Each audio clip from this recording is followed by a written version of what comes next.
Pumpkins, welcome back to dinner. This episode is going to be super Young Money, Cash Money Records, okay? Because I want to do a checkpoint again.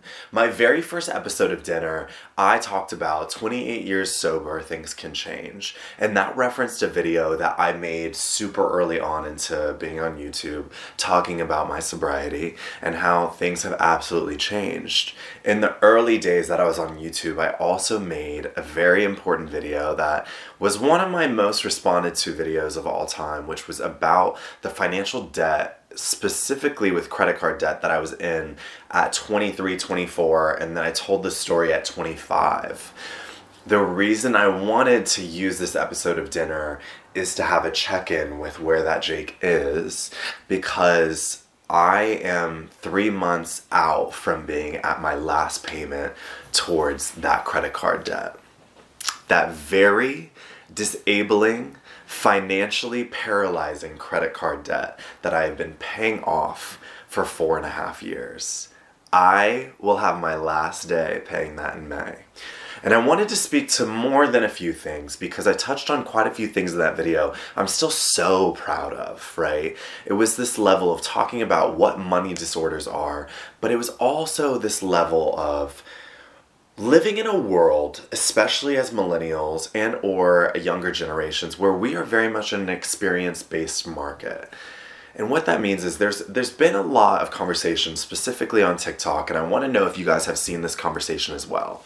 Because when I see it, I definitely sit there and I'm like, I see both sides, but I want to explain the side that's not being talked about.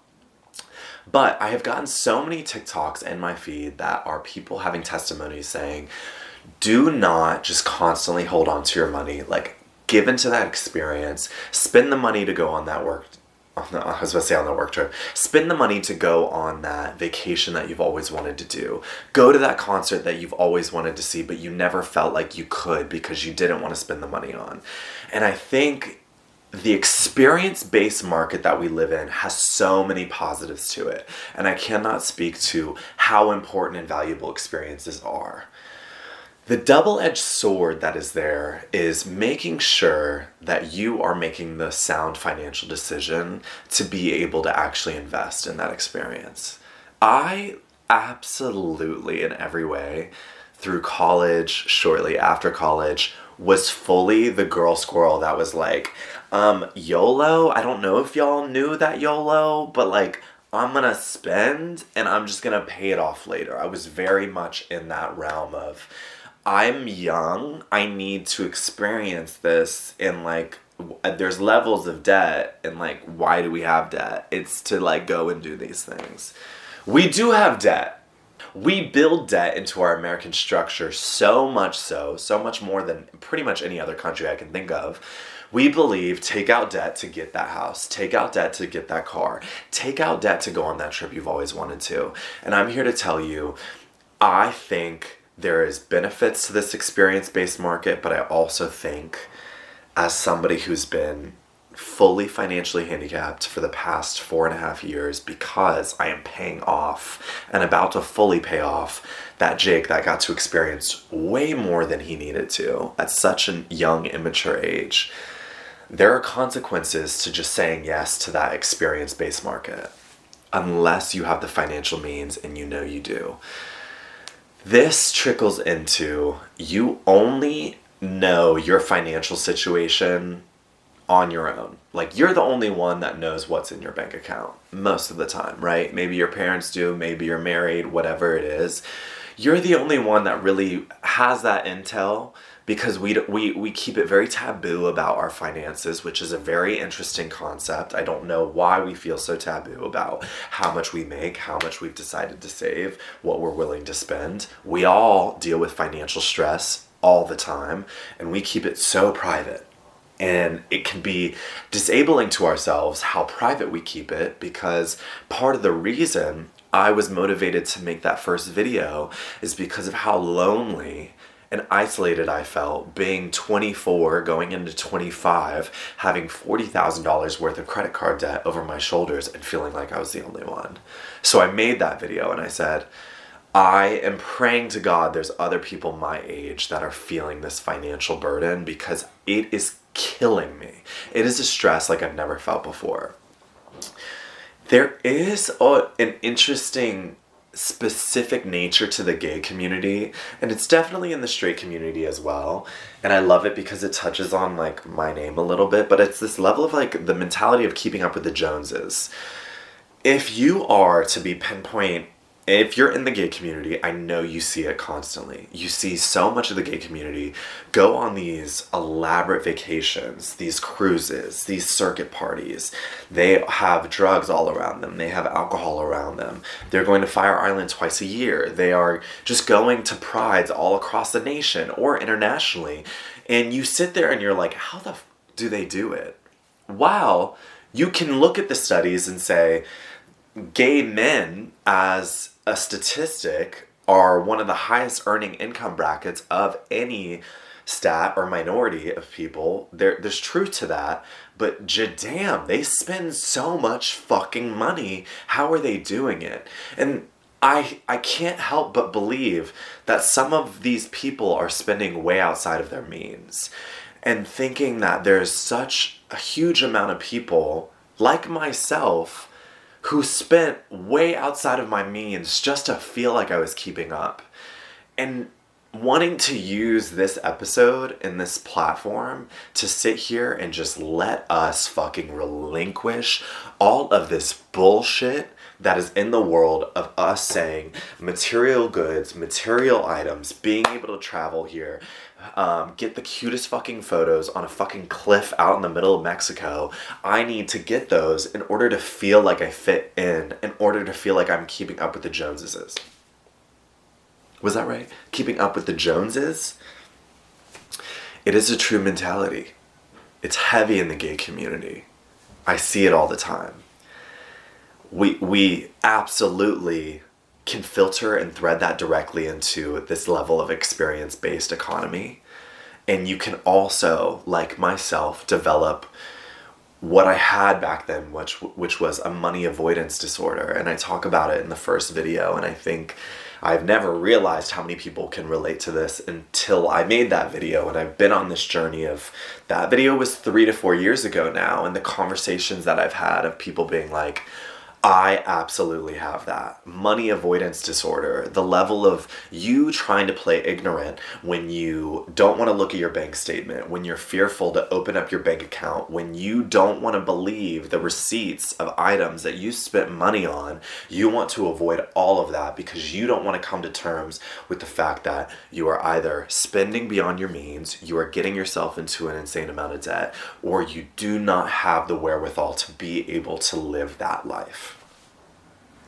Keeping up with the Joneses, girl. It's called fraud. I can't be an Evolver right now. And guess what? I've been very public about this. I roll around in a black Toyota that has no bumper. And maybe in 3 months, when I am done with these extreme credit card payments, I'll be able to buy myself that $100 bumper. But I've waited a minute because I want to get my shit out of this debt. And I am so excited to reintroduce the experience-based economy into my life.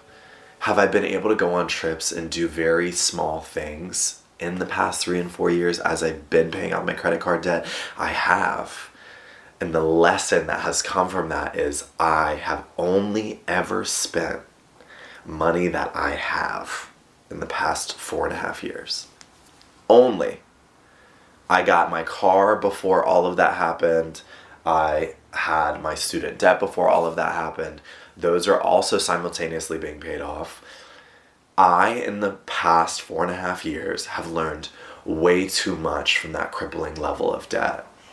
And I want this, like every single dinner episode, to be an open conversation about why are we so taboo with the level of where we are at with our finances as a group of people in any generation. Like, I'm not saying any generation, being super open and transparent about the way they spend, the way they judge themselves when they spend. And I'm not talking about you don't in any way need to tell people how much money you have, but it's okay if we start being open about I'm actually very nervous about my spending habits.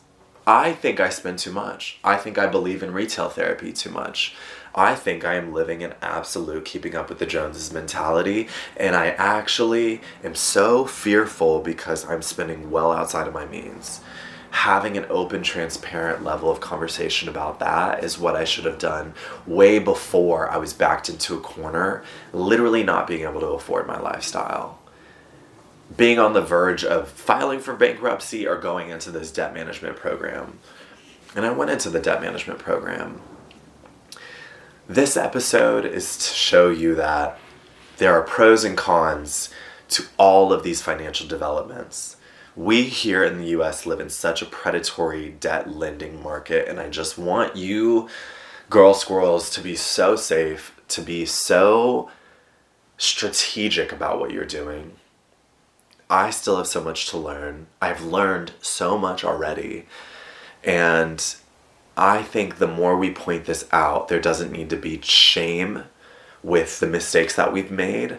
There needs to be this level of, okay, we may have made these financial mistakes. Let's learn from them. Let's completely relinquish this level of the keeping up with the Joneses mentality. That is going to make you spend way more than you need to. Literally only buy the shit that you want. Literally only go on the trips that you want. Don't feel like you need to be butt-ass naked in the middle of a dance floor with like certain drugs on you, fucking a hairless ass that you paid $100 to get waxed. You don't need that spray tan. Like, just do what you want and let go of the keeping up with the Joneses that's gonna put you well outside of what you can do financially, and live free with who you are. And make sure, you know, you are balancing that level of YOLO with like, I do only live once, but I also could live for like 80 to 100 years. And I'm going apeshit here in my 20s. So should I have like another 60 years of my life where my quality of life is ass because I really just fucking spent way too much in my 20s just for the experiences and the memories? Something to think about. Please let me know. I am not using this episode to celebrate the fact that I am close to being done, but I am using this moment, and I am going to rejoice in the next couple of months to say, like, Jake, you made a huge mistake. We are almost done with paying the consequences of that mistake, and at that point, you can pat yourself on the back, and that's okay. And I'm proud of you, and it's taught you a lot of bullshit that you can most likely use the rest of your life. These money disorders are real. The level of economy that we're in is real.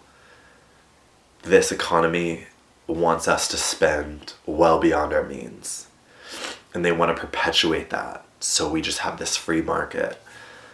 Spend what you want on what you want, but make sure you've got the goods to pay for it right then and there. That is really probably going to be my mentality going forward. If I put some shit on a credit card in the future just to build up my credit, I better say to myself, could I pay this off right now? The answer better be yeah. And if it's not, Jake, we need to look back in the mirror. Hey, little bitch, we need to look back in the mirror. Pumpkins, thank you for sitting down with me. I hope to the bottom of my heart that this dinner episode was really helpful. I think, like I said, this is an intimate series, and I want to be intimate and I want to be truthful. And I'm so, so glad that you can see the evolution, not only of my sobriety, like the first episode of this series, but where I'm at with that insane credit card debt and financial stress like I am today, 3 months out from my very last payment. I love you guys. I will see you on the next episode. Mwah. What we do here is go back.